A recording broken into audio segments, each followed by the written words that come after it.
Oh my gosh, we're doing a live show. This is exciting. Yes, it is. I'm really excited. It's Radio St. George 100.3. It's the Fun and Guarded show with Woody and Artie. And we're talking about cooking this weekend, so I suspect everybody that's listening to us will be at their grill tonight cooking. Absolutely. Yeah. And folks, if you have any questions or suggestions about cooking, and where can they go?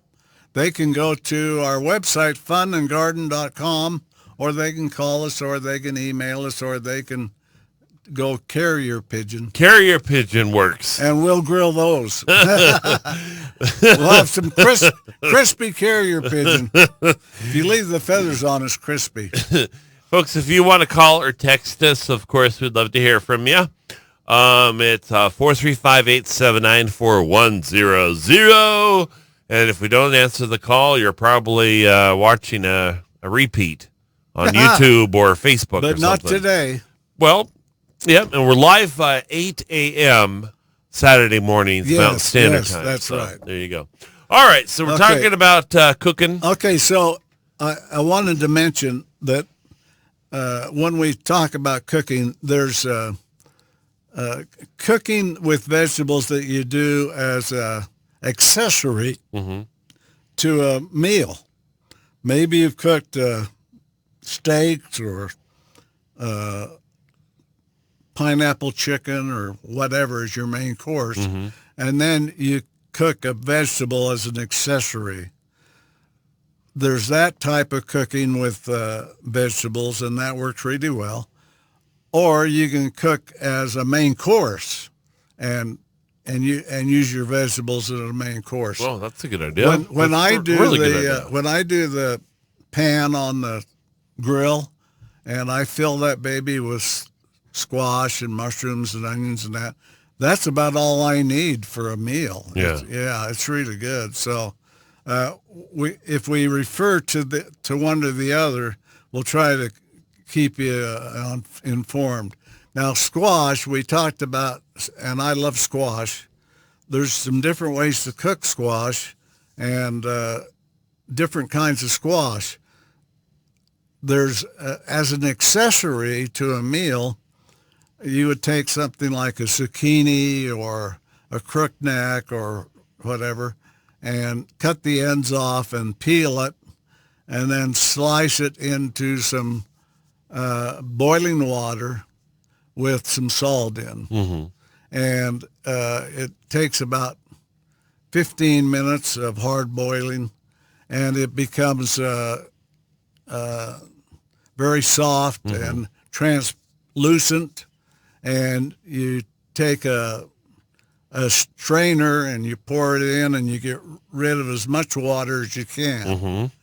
And then I put it in a bowl, or if it's on Tuesday night at our house, I put it back in the pan because it's less dishes to wash. Wait, why Tuesday? Well, or Thursday. Oh, okay. Weekend. I was just wondering if there's something special about Tuesday. Yeah. Okay. And then I put in some butter. Okay. And salt and pepper, and that's about it. That's it. And I really like it. It's soft, and it's tastes really good. It's a good way to cook it.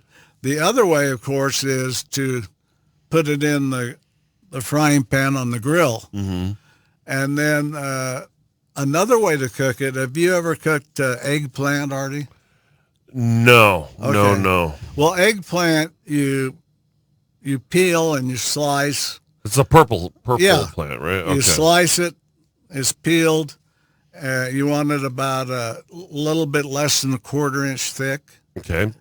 You dip it in egg. You take 2 or 3 eggs and put in a bowl and put a little bit of milk and whip it up like you would scrambled eggs, salt and pepper.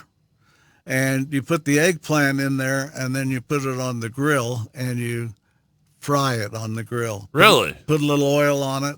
It's really good. It's really good if you like eggplant.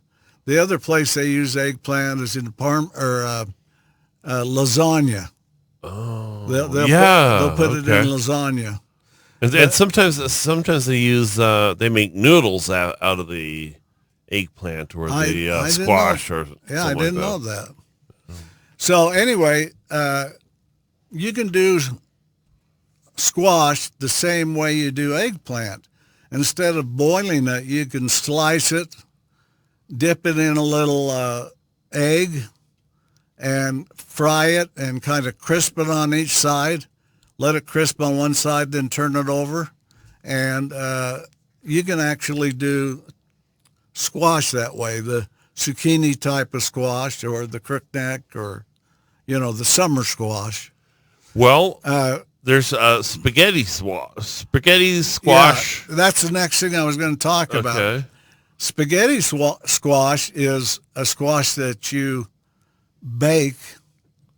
And what we do is we'll take spaghetti squash and we'll cut the ends and we'll slice it in half lengthwise. So we have two long halves. Mm-hmm. And turn it over so that the skin is down in like a glass baking dish, and put some butter on it and put it in the microwave for maybe 15, 18 minutes. Okay.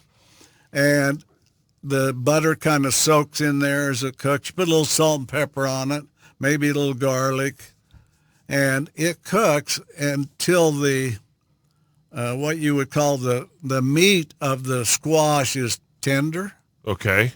Then take it out, drain the water out of it, and take a tablespoon and scrape it from the top to the bottom. And as it scrapes, it comes out in long noodle-like pieces. And they look very much like a pasta noodle. Very much. Oh, okay. And in fact, they even taste like a pasta noodle quite a bit. Maybe more flavorful. And probably better for you, too, Yeah. huh? Oh, yeah. So you scrape this out into your bowl and use that as your noodles. And then in the meantime, you made some spaghetti sauce, maybe with some hamburger or some mushrooms. Or sausage. Sausage, yeah. Then you put it on your plate and put your sauce on it, and it's really, really good. And a lot of people can't even tell the difference between that and noodles, I'm just looking at the internet just for fun. It recommends not only butternut squash or spaghetti squash, but you could use carrots, as a substitute for noodles. Zucchini, cabbage, broccoli, cucumbers, beetroot, sweet potatoes, and one I can't pronounce. Kohlrabi.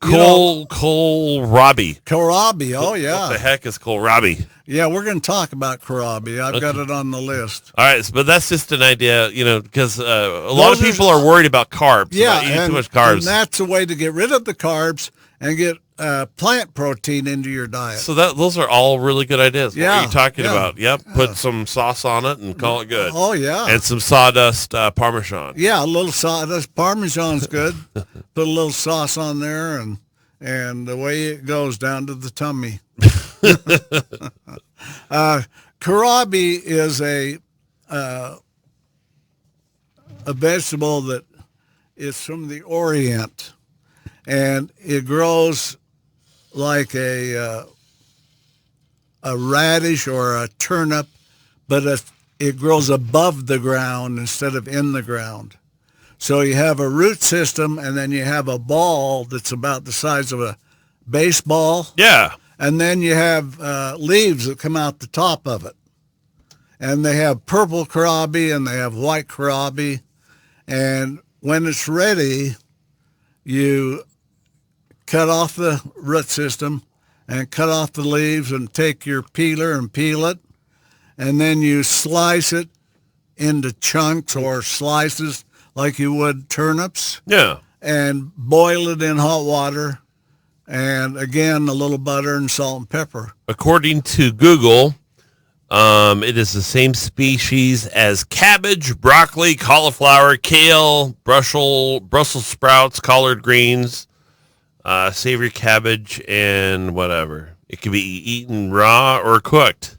Huh. Yeah. So it's part of the cabbage family. It's it's more mild than turnips. A lot of people don't care for turnips because they're kind of bitter sometimes. Uh-huh. Kohlrabi's not like that. High in vitamin C. Yeah, it's good for you. So you don't want to eat it. If it's good for you, spit it out. Well, I'm thinking if we deep fry some of that, that might be good. Yeah. Yeah, and just dip it in batter. Yeah. Deep fry it and wrap it in bacon. Yeah. Throw away the batter, throw away, and just eat the bacon. Wait, according to Google, the best way to eat kohlrabi, enjoy it raw. When raw, it's slightly crunchy and mildly spicy, like radishes mixed with turnip. You can toss them in a salad or make them into a coleslaw. That would be good. I've eaten them raw before, and I can visualize that'd be good. Really? Yeah. Or like you've been saying this whole time, drizzle olive oil on it and sea salt and fry it. And grill it. So yeah, there you go. Huh. That'd be good. It's amazing when you get into this how good this stuff is for you, and it always tastes good. To me, I love vegetables. Yeah. If they're done right, Some people don't like them, and then you ask them how they're cooking them, and when you hear how they're cooking them, you think, I wouldn't like that either. Yeah.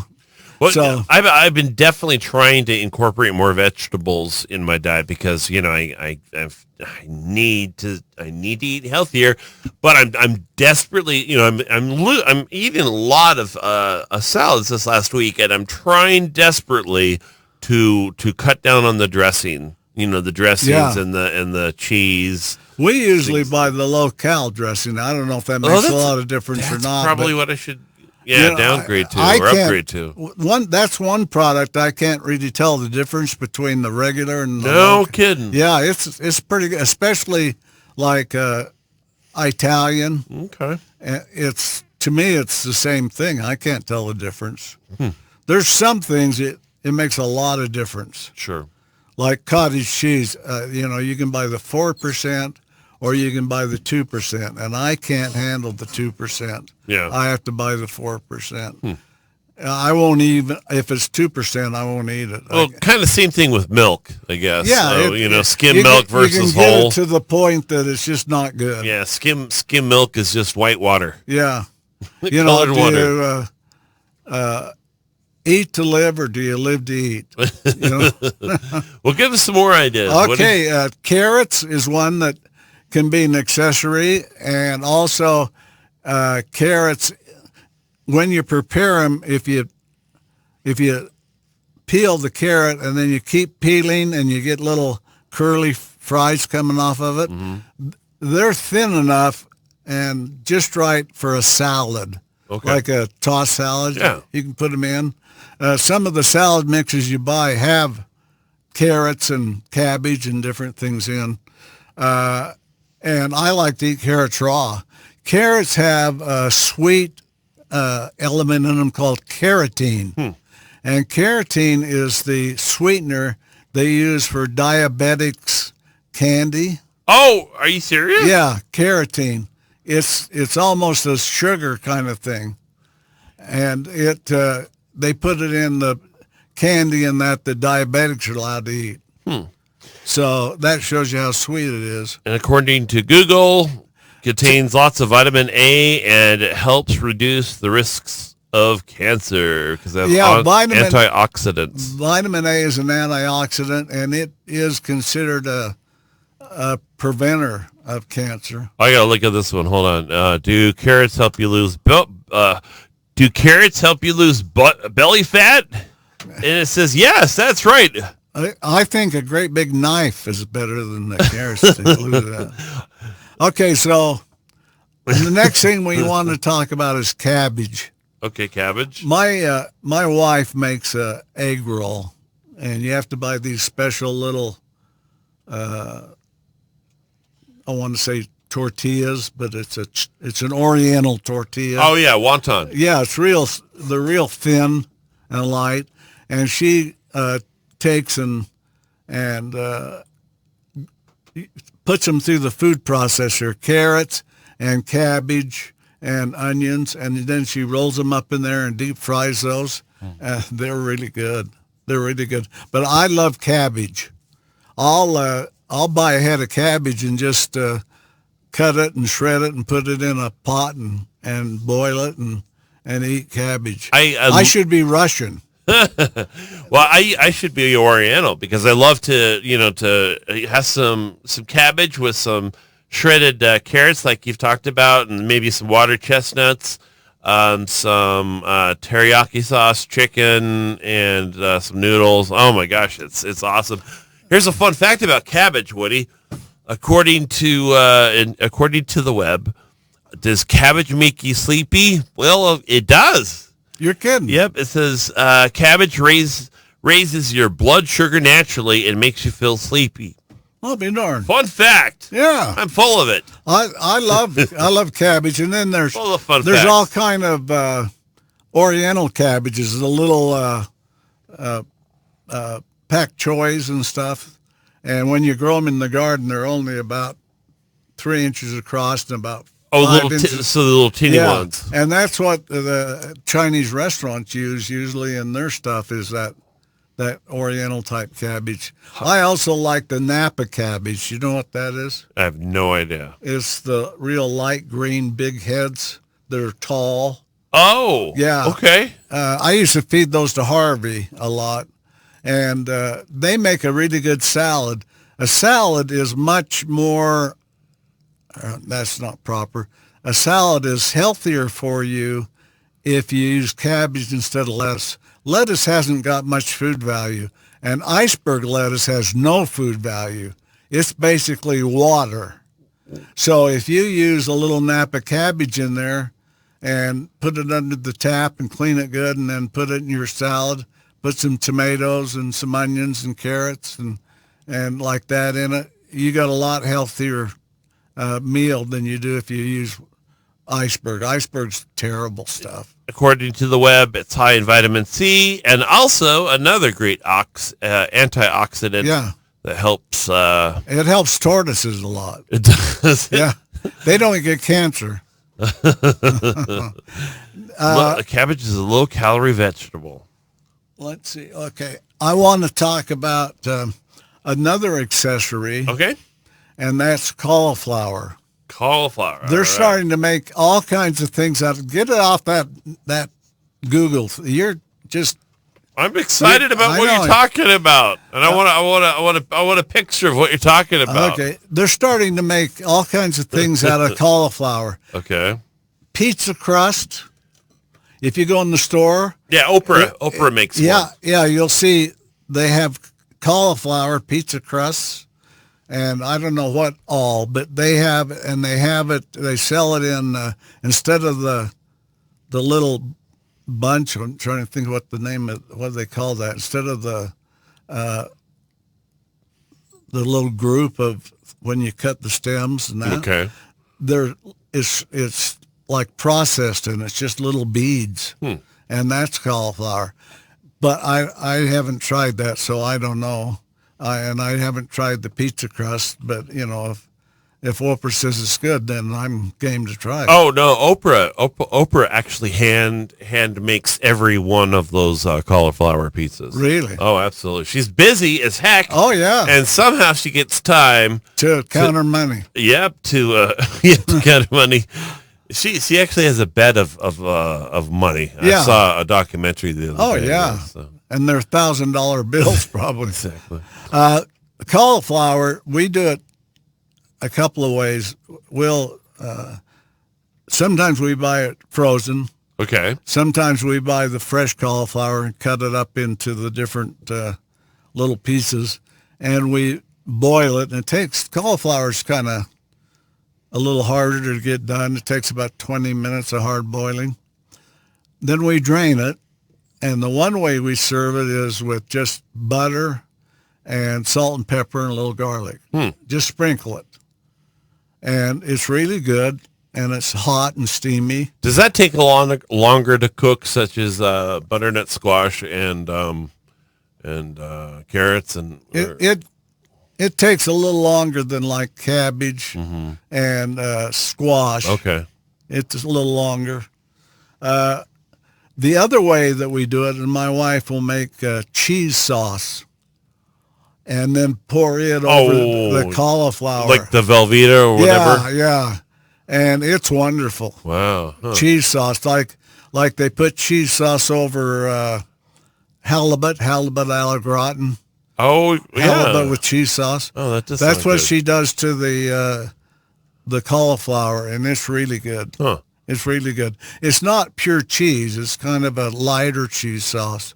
I think if you put some of that cauliflower or the cheese sauce on some cockroaches, they would even taste pretty good.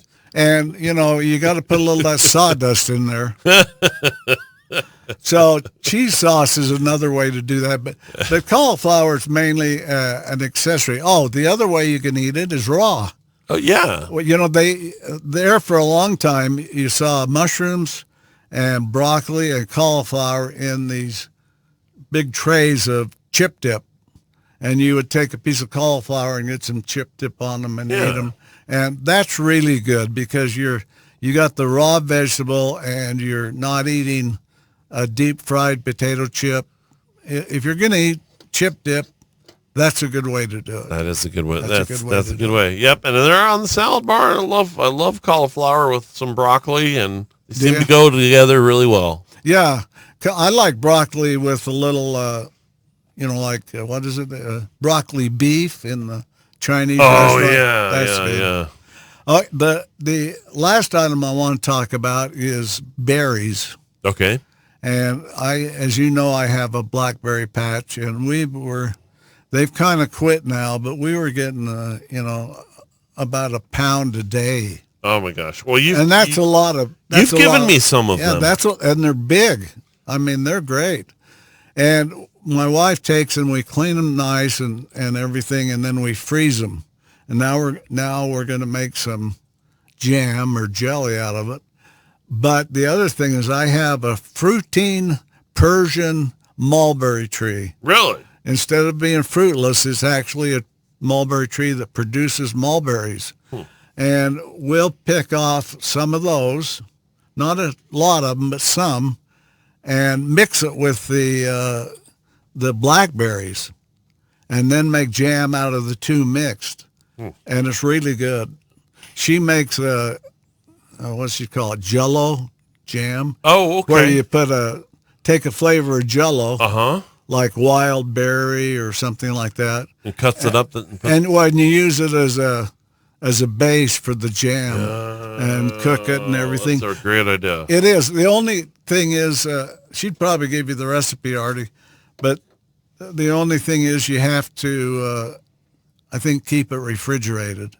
It can't sit out or like some jams, It has to be refrigerated, but it's really tasteful. It really is good. And with the Jell-O and these other berries, combining them, you don't have to put as much sugar. No, they're high. Yeah, because jams can have a lot of sugar in them. I mean, sugar's like butter. You can cook enough sugar in something that you want to throw it away and eat just the sugar.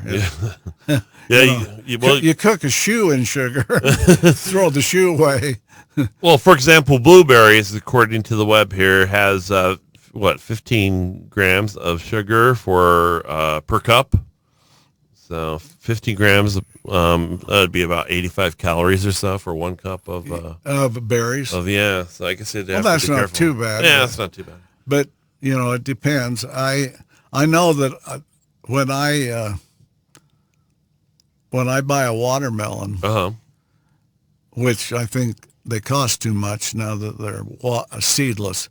But I'll cut it open, and if it's not a real sweet melon, I'll slice off a piece, and I'll take and put the sweetener on it, the 0-calorie sweetener. Oh, that's a great idea. And then they're a lot easier to eat than just the ones that have no sugar in them. It seems to me like when they went to this seedless watermelons, they're not as sweet and as good as the old seed melons. Really? Yeah, I don't think they are. Because I buy, one a week, and I'm lucky to get one or two a year that's sweet by itself.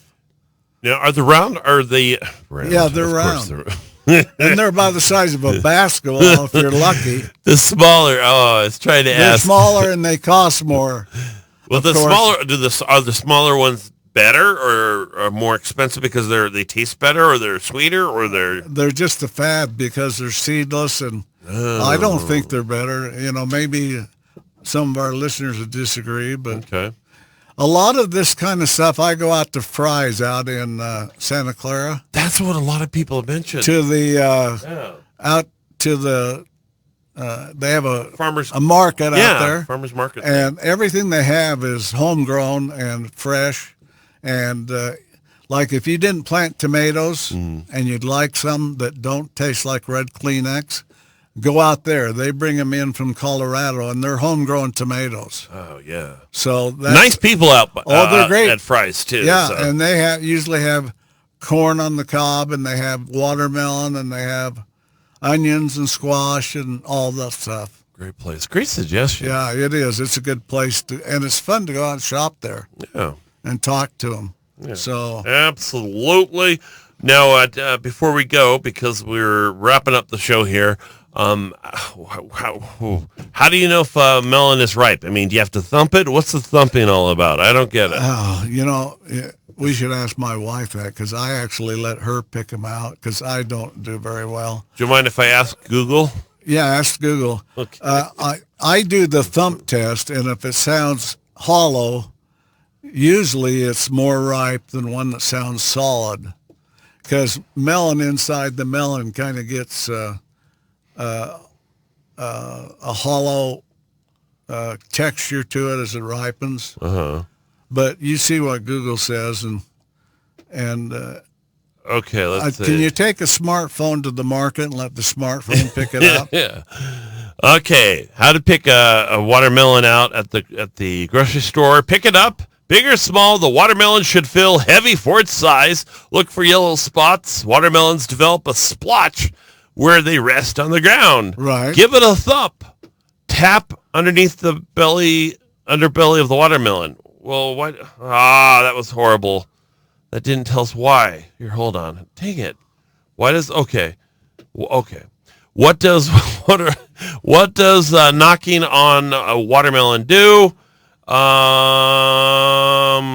Okay, let's see. You should hear a dull sound, not a high ringing sound. So when you hear a dull sound, then you're good to go. Well, that helps. Boy, that was a waste of everybody's time. No, I appreciate that. I'll try that. Okay. Yeah. Well, folks, it's the Garden Show, Fun and Garden Show with Woody and Artie. Go to funandgarden.com, and we'll be back live on the radio next week at 8 a.m. If you want to, go and see our show on Facebook, you can check it out on Facebook or YouTube. And good luck with your sprinklers.